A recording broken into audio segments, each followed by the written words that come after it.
It wasn't subtle, it wasn't practical, and it definitely wasn't quiet. It was the pickup truck with the heart of an old-school big block bruiser. At a glance, it looked just like almost any other period Silverado, but lurking underneath that black grille was 454 cubic inches of unapologetic American excess. There was no special bodywork and no flared arches, just a single-cab short-bed truck packing a motor borrowed from GM's heavy-duty fleet. It didn't make sense on paper, a performance truck in an era still recovering from the fuel crises and horsepower droughts of the late 70s and 80s. But that's exactly what made it so interesting. When Chevrolet introduced the 454 SS in 1990, it wasn't answering a question that anyone was really asking. There was no market research suggesting people wanted muscle cars disguised as pickup trucks. It was the beginning of a seemingly random 90s gamble on the muscle truck market, and this is the truck that truly started it all, the Silverado 454 SS. In the late 1980s, GM's engineers were thinking about how to juice up their truck lineup. There were lots of radical ideas flowing, and some of those would evolve into later machines like the GMC Cyclone and Typhoon. But before those high-tech missiles arrived, Chevy looked to the tried-and-true formula of the muscle car era: big displacement, rear-wheel drive, and big torque. So the first foray into a muscle truck. Still, outside eyes may have helped speed things up. In 1989, 1 year before the 454 SS came out, Dodge did something interesting.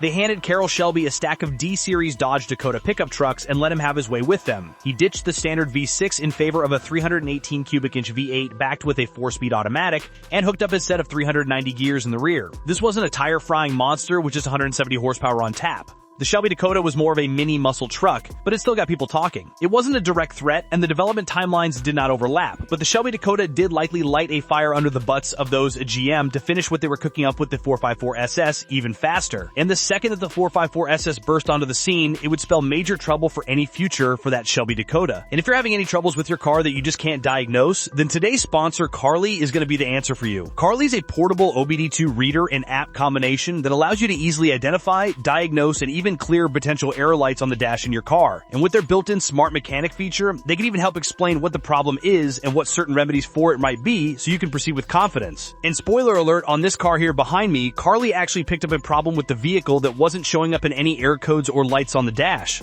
All you gotta do is get the little Carly handheld device here and plug it into the OBD2 port on your car, which on my Mustang is all the way down here under the dash. Once you put this in, you'll see the lights come on there, and that means you're good to go. Now the next step we're gonna go do is start the car and then pair it to our phone. Okay, so now I'm opening up the Carly app on my phone right here. I have my car already put in as the vehicle on the app, but as you'll see, there's a connect button here. Plug the OBD2 scanner into the port, which we already did. Now we have to turn the vehicle's engine on and make sure that Bluetooth is connected. So we're going to turn the car on now. Now that the car is on, we're going to go ahead and hit the connect button right here. And now Carly is going to start scanning this vehicle to tell me what's going on with it. Once we've hit connect, I now have a few options I can go ahead and do. Diagnostics, used car check, and other features as well. In this case, I'm going to go ahead and use the diagnostic feature right here. And it's going to go ahead and scan the vehicle. Now I've already scanned this particular car before, as you can see here, and I have an error code. The actual error code on my vehicle is a 51001 code for HSA valve fault 1. And with this app, I can actually use the smart mechanic feature right here. Click this and I can go ahead and get a full-on breakdown of what exactly is going on with the vehicle. It tells me exactly what the problem could be and how to solve it. And this little pocket-sized device has a host of other features beyond just regular diagnostics that you can use. You can do a used car vehicle check to kind of see how the previous owner treated your car and how it was ran. You can also see other attributes like live engine data.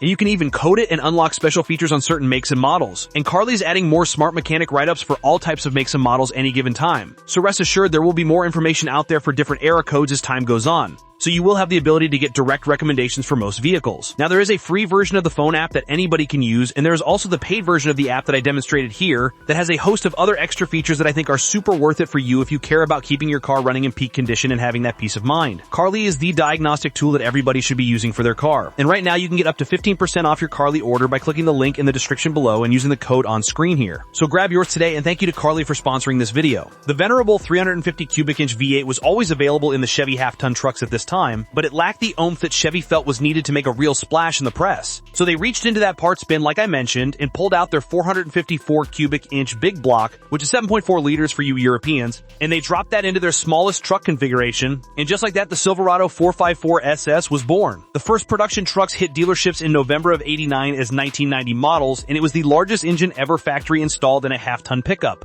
And Chevy did not hide that fact. Brochures, TV spots, and magazine ads all shouted that same message. This here was not your average Silverado. As far as specs, the 454 SS made 230 horsepower at 3,600 RPM and a stump pulling 385 foot-pounds of torque at just 1,600 RPM. According to Motor, it launched from 0 to 60 in 7.7 seconds and finished the quarter mile at 15.9 seconds, doing 87 miles per hour. Numbers that put these trucks only a second behind in the quarter mile from the top dog IROC Camaros of the same year with over 1,000 pounds of extra heft. Power was sent to the rear wheels through a 3-speed automatic, which was a stout transmission, but with no overdrive gear, being a 3-speed, high-speed cruising wasn't exactly the forte for a low-revving 454 big block truck, especially with a limited slip diff with 373 rear gears on them. It helped with the off-the-line launch, but again limited the top end. Still though, Chevy didn't just throw the 454 in the Silverado and do nothing else. They actually wanted to make sure it could handle a little bit better and handle the extra weight from that big block up front. So they installed stiffer springs, a 32mm front anti-roll bar, Bilstein shocks at all 4 corners, and they changed the steering ratio to a 12.7:1 quick ratio, which made the SS more responsive than any half-ton truck had a right to be. Now it certainly did not turn anything like a Camaro, but for 1990 it was surprisingly composed. In 1991, Chevy doubled down. Power output increased to 255 horsepower and 405 foot-pounds of torque thanks to a high-flow dual exhaust and a remapped engine tune. The rear axle ratio was also changed from 373s to 410s now, which helped to get off the line even harder, and that glosses over the fact that 400 foot-pounds of torque in 1991 in a production car was pretty wild. But more importantly for this year, Chevy swapped out the 3-speed automatic for a 4-speed automatic, which allowed them to use that 410 and not sacrifice too much top end because you now had an extra gear. So the SS, even with the 410s, was finally more relaxed and more applicable for highway driving. It wasn't a landslide better, but it was marginally better. On the outside, the 90 and 91 454 SS Trumps came exclusively in onyx black with RID 454 SS badging on the bedsides and the tailgate to give it a subdued identity, while a blacked-out front grille and low-profile fog lights tucked into the air dam nicely in the front, completing its sinister yet subtle look. With the suspension changes, it sat lower than your standard C1500 pickup. As well, because at the end of the day, this was a street truck and not a work truck, especially being rear-wheel drive only. Interestingly enough, though, for all the added performance of the early 454 SS models, the interior did bring a surprising level of comfort. The 90 and 91 trucks came with a richly appointed garnet red cloth interior, featuring adjustable high-back bucket seats with integrated headrests, a center console, and a tilt-adjustable wheel. Now this wasn't a Cadillac, but for a performance truck in 1990, it was pretty well equipped. And having owned a Silverado as well from 1992, I can see that these cloth seats are so unbelievably comfortable, it's not even funny. In 1992, Chevy gave the 454 SS a small facelift. Summit White and Victory Red were now added to the exterior paint lineup, and the interior color options were expanded to include blue, gray, and tan, some of which are actually really rare today to find. But so was the 454 SS, because that truck's initial momentum it hit the market with in 1990 did not carry on through the rest of the production years.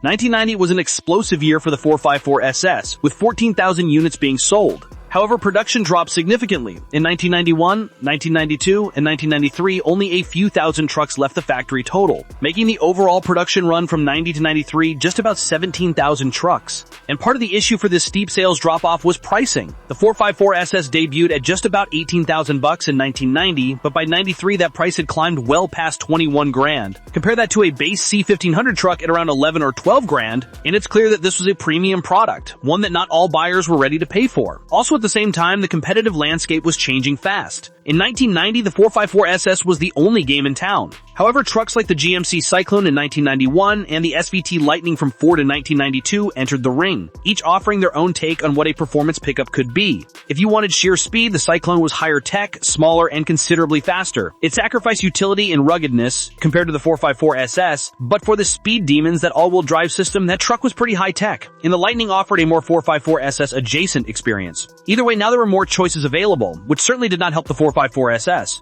Now none of these period muscle trucks were mega sales hits though. It wasn't like Ford sold 100,000 first-gen Lightnings or anything like that. At the end of the day, we have to be realistic. These were pretty niche products. And with like 10 miles per gallon as the expected MPG for a 454 SS, you really had to be committed to the vibe of a muscle truck and all the sacrifices that came along with owning one at this time, if you wanted to have one. So there is a silver lining though. While the 454 SS was not a massive sales success, it did basically bring out the modern muscle truck era that saw the launch of the Lightning, the SRT-10 Dodges, and even trucks today like the Ram TRX and Shelby F-150s all these years later. I guess the question is though, if you had 20 grand in your pocket in 1990, would you have bought yourself one of these 454 SSs or a brand new Z28 Camaro? Because they were about the same price. Let me know in the comments down below, and as always, thank you for watching another Rare Cars video. Please be sure to like, share, and subscribe, it really helps me out. But otherwise, I will see you all in the next one, enthusiasts.